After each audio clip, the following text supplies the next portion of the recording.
Yan guys, mayroon tayo dito gagawin na Honda Beat FI. So yan o. Ayan, so ang problema ni boss dito, hindi nila sa atin para sa San Juan. So ang problema ni boss dito sa kanyang makina, ayan o. Nabasag ni boss. Akala ni boss siguro natanggal na yung kanyang sintersan. Yun nangyari, napunggal na. Ayan o. Ayan, so yung gagawin natin mga kabuknoy, i-repair natin, balik standard natin. So kailangan natin linisin yung makina, i-repress na rin natin. Yun ang nangyayari dito. I-overhaul natin mga kabuknoy yung kanyang makina na napunggal yung yung sa may kanyang kapitan ng center stand. Na yung kaputol ng center stand niya, ayan. Ayan, so bali pinapabaklas na natin, ipapabiyak na natin yung makina niya. Dahil nga doon sa kanyang problema sa kanyang center stand na naputol. Ayan. So pakakalas ko muna mga kabuknoy yung buong makina. So ito na, nakalas na natin yung cylinder mga kabuknoy. Ayan.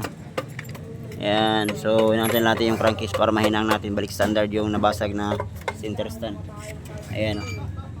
Kala ni boss kasi natanggal na niya yung yung center stand, yung pala yung nabasag na. Ayan.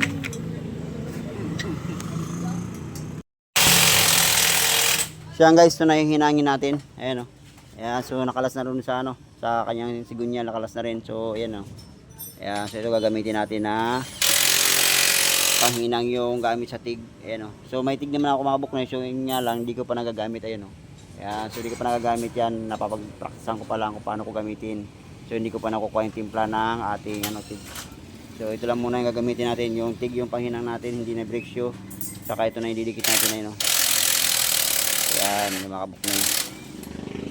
Gamit ang acetylene. Ito yung gagamit natin, acetylene. Saka yung TIG. So umpisa natin mga kabuknoy hinangin yung gamit ang ating TIG na rod.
So yan guys, ito na yung ginawa nating hinang. Ayan o. So igagray na lang natin yan, kikinisin na lang natin, saka lilinisin natin yung makina para maibalik yan doon sa kanyang ano, chassis. Ayan o. So yan, kinapara na natin ang hinang. Ayan o. So palamigin muna natin bago natin grind.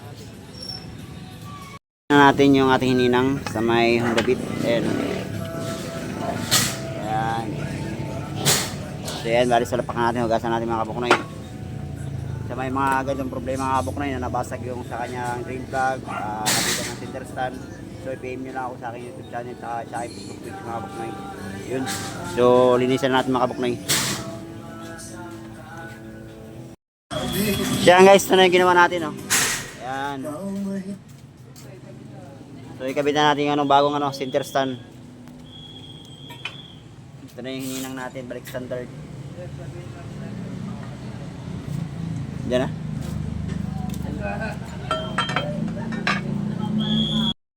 Honda Beat FI, ayan o. Yun, so yung nakabit na natin, umandar na rin. Ayan mga kabuknoy. So may mga ganitong problema, PM nyo lang ako sa aking YouTube channel.